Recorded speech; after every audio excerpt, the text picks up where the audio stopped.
Hi, everybody. Welcome to the December edition of the NeQter Town Hall.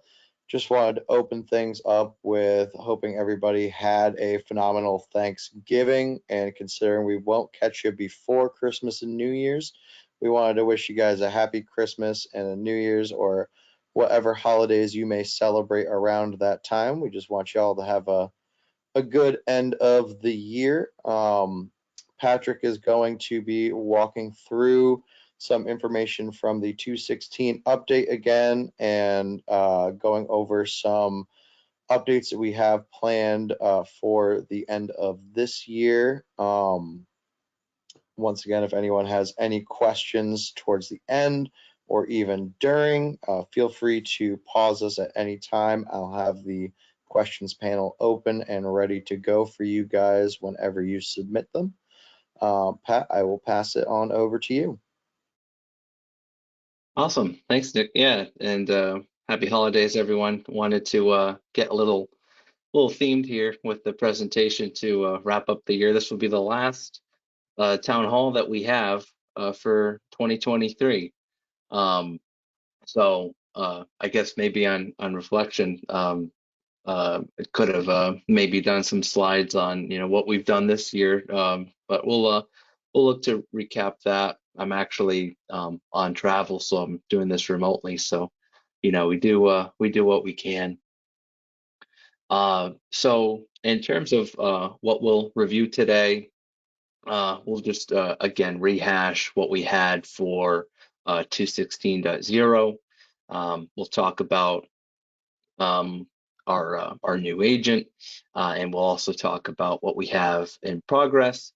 And in hindsight, yeah, we'll just review some major things that we got done, that we covered for 2023. Since there's been a lot of changing things with NeQter, and also, of course, been some updates in the ecosystem, especially with there's that new draft of Rev 3 for the NIST SP 100.171 with CMMC. There's rumors of the rule getting added to the Federal Register, so we might see what the proposed final rule looks like for CMMC before the end of the year. So a lot of interesting things as we're wrapping up, but we'll just rehash what we had for this latest update a couple months prior, and what we're going to look to have for one last update before the end of the end of the year. So for 216.0, couple things that we included was the SSP panel for the front page, so that you can see summarization or see the progress bars for different system security plans if you're working on multiple ones in the SSP. Also will tell you, last time that it got adjusted, last time it got changed. We also added in the NeQter compliance guide responses, which, unfortunately, when it comes to NIST Rev 3, we're going to have to do that all again. And we'll have to, so we'll have the responses in their current form for Rev 2, and we're going to be adding, when it's the final version of Rev 3 of NIST SP 100.171, we'll add that as an additional SSP plan option, and have different guidance responses, since there's been a lot of changes. If anyone's been looking at what Rev 3 is, the draft version, there's like a 40% increase in assessment objectives, with a reduced amount of carrying over from current Rev 2 assessment objectives, and then there is technically less controls, but they just made it look a lot nicer, when in reality it's going to be a bigger doc. So we will update those compliance guide responses when appropriate, but again, we added those as a if you're making a new system security plan, have that toggle there, and then of course if you have an existing plan, you are able to review it in the additional information area where everything else is, like the discussion assessment areas, the new tab there with the statements, and you can copy those to clipboard and add those into the description of implementation. Another thing that we added, and this is going to kind of dovetail into the new reports system that we have, but one of the reports that we currently added, or rather an export capability, was Excel spreadsheet reports to the host tool, and then also a full inventory report able to be downloaded. We also looked more for some additional information on the Windows side, just TPM information with the agent update. And you're going to be able to essentially, where there's that drop down where you can select different hardware listings or the software listings, those are going to show up as different sheets in that Excel spreadsheet that gets exported. Some other enhancements was the type case for user and company names will display as configured. Before it was lowercasing everything. We had adjusted that. And then we also improved the Cisco Firepower input filter, including ASA syslog, as well as addressed some issues with SonicWall, where we improved the parsing and updated that for that firewall input. In terms of the agent update, 2.16.0 is the latest version. We had a snag where we had the wrong file on the agent download temporarily, so we got that adjusted. So the link that you can access through docs.neqterlabs.com, and then also the agent download link on NeQter itself has all been updated. As we move into next year, we might look for a different way to have that provided, so we don't have to change it as much. If you're on Windows 11, you're going to need that latest and greatest agent, and we're seeing a lot of clients moving over to 11, of course, as Windows works out the kinks of that OS. And additionally, and this kind of goes back to the hosts and the export, but we were able to get resolutions and TPM information and security updates with those agent enhancements. This has been covered a lot this year, and there's a lot of companies that have adopted our new hardware, or when it comes to renewals, getting the new hardware with extended warranties, because we can flex up to a 5-year warranties with these now. The base warranty is obviously included, the 3-year, and just as we transition over from the older systems of Supermicro, moving into next year, we're going to look to continue using ASUS, but we might revisit again, potentially have new hardware, just because I'm sure, as a lot of you have seen, procuring hardware is just still unbelievably difficult ever since COVID, with long lead times, unavailability of certain chipsets. Hopefully with all that money they're pumping into the CHIPS Act, we'll have some alleviation of that, but hasn't shown up to date. So getting either certain Intel chips, potentially looking at AMD chips instead, and therefore having to start from square one. So we'll keep you informed about that. Obviously, any hardware that you have, as long as it's under warranty, it is continued to be supported with NeQter software and updates.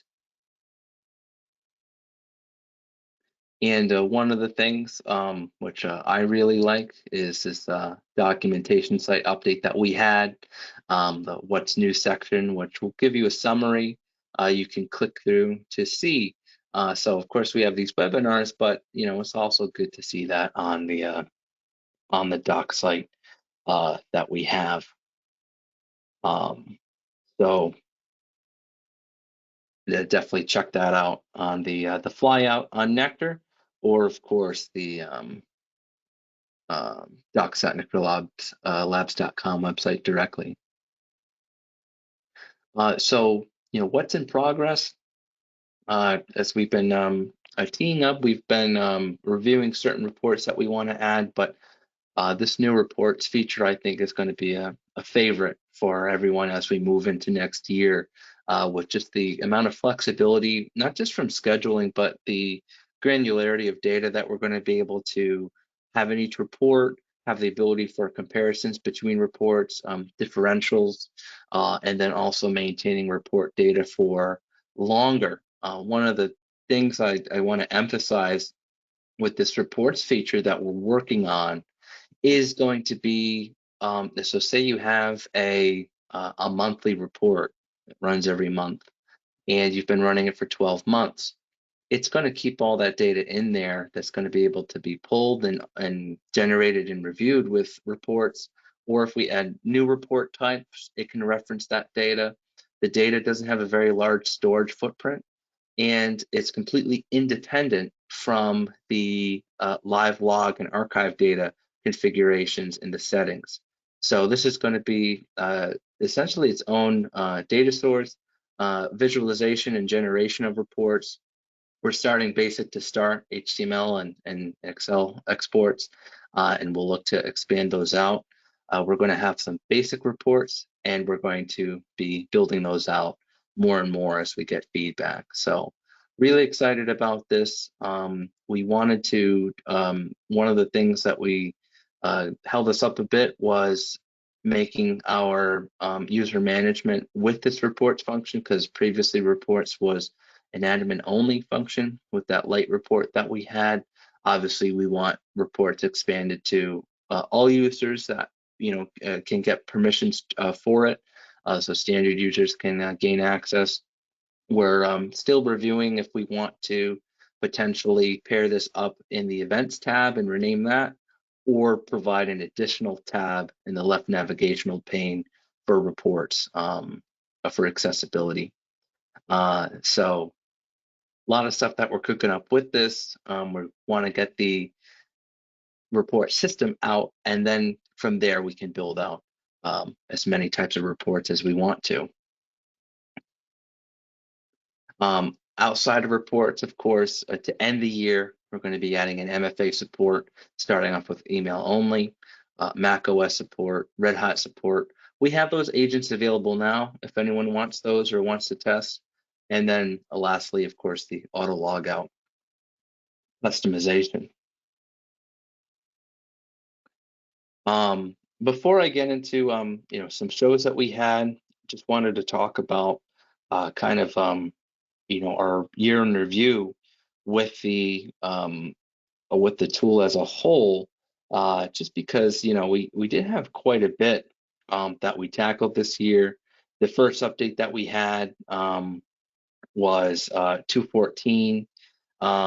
We obviously had that major version update with the underlying OS that we all struggled through, and everyone had to get through those updates. But fortunately, we didn't hit too many snags with that. We were able to get everyone up to the latest and greatest, introduced our new hardware. We also had a lot of nice enhancements and fixes with our vulnerability scanner, ability to visualize data in the hosts area, and included quite a few additional integrations this year. We also had the ability to have different access rights and a lot of enhancements on the compliance tool, especially with a multi-company mode that we added lately, and we're going to be heavily investing in as we move into the new year.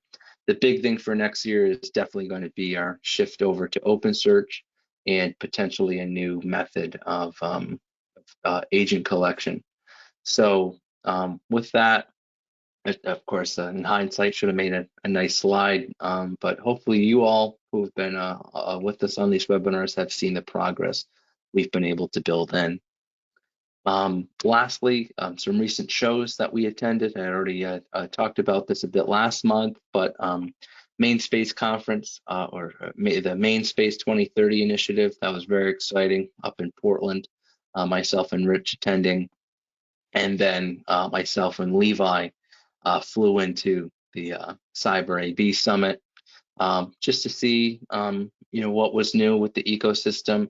Uh, Essentially, this year has been the year of waiting to see what if it was going to be an interim final, proposed final rule for the CMMC DFARS rule, and we're 99% confident it's going to be a proposed final, which means that with request for comments and the last kind of step of the review of that rule, we might be looking at late 2024, early 2025 finalization of that.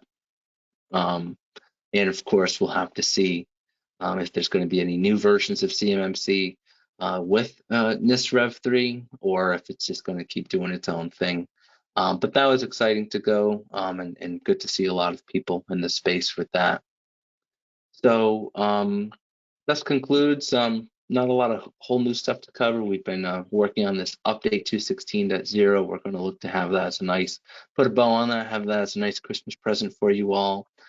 So I'll just look to wrap up today's call with seeing if you guys have any questions that we can answer, or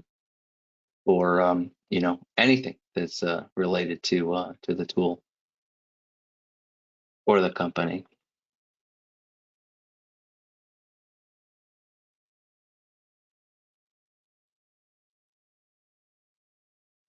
Nick, was there anything that you've seen with your quarterly calls or anything from support that you think would be worth mentioning for today's call outside of what I've already covered?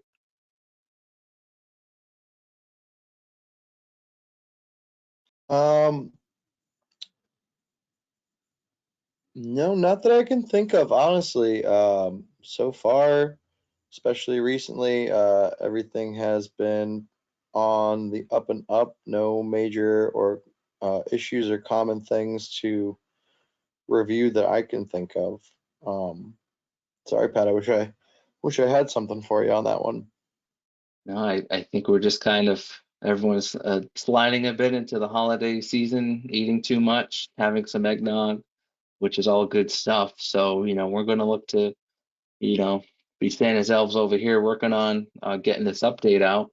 But we're really looking at, wrapping some things up and really looking towards next year as some big shifts that we're going to be having from with foundational elements of the tool, how we provide the platform, different services that we're providing, and obviously different partnerships as well that we'll be able to talk about a bit more as we get into 2024 Q1, Q2. So I'm all for, this is an additional kind of Christmas present. We'll look to wrap this call up today, make it a short one, give everyone their day back. Hopefully everyone have great holidays, happy Hanukkah, Merry Christmas, anything anyone celebrates. Oh, let's see. I think we have one question that came in.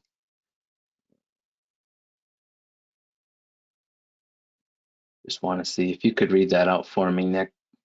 Yep.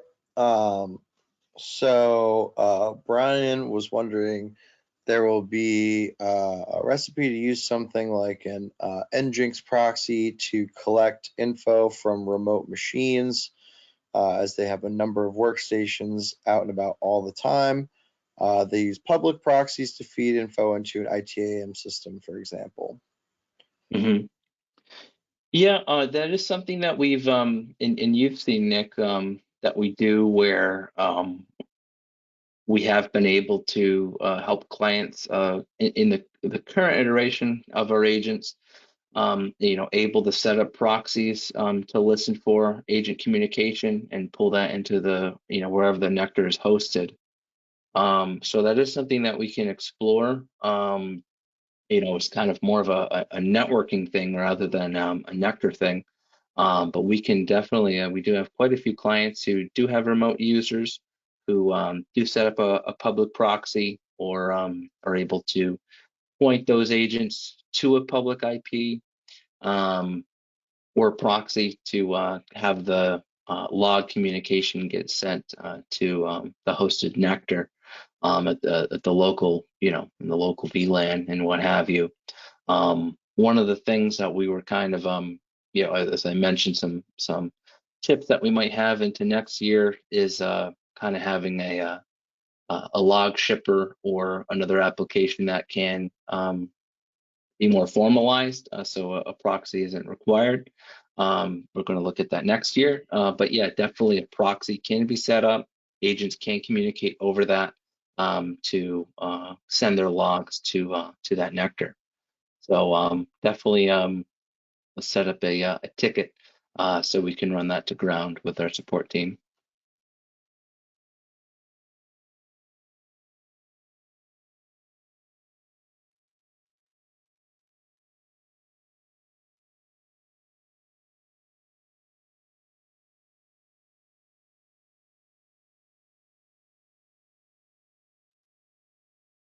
We'll hold just to see if there are any more questions that pop up. Sometimes it takes a bit to type.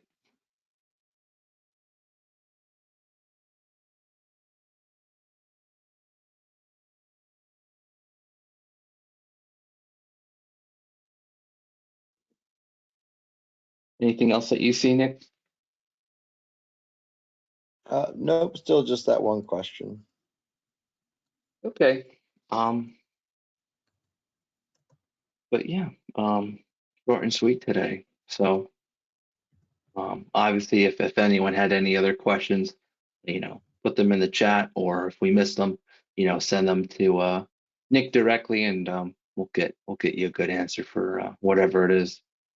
So Nick, if you want to close us out. Yeah, absolutely. Have a great rest of the day, everybody.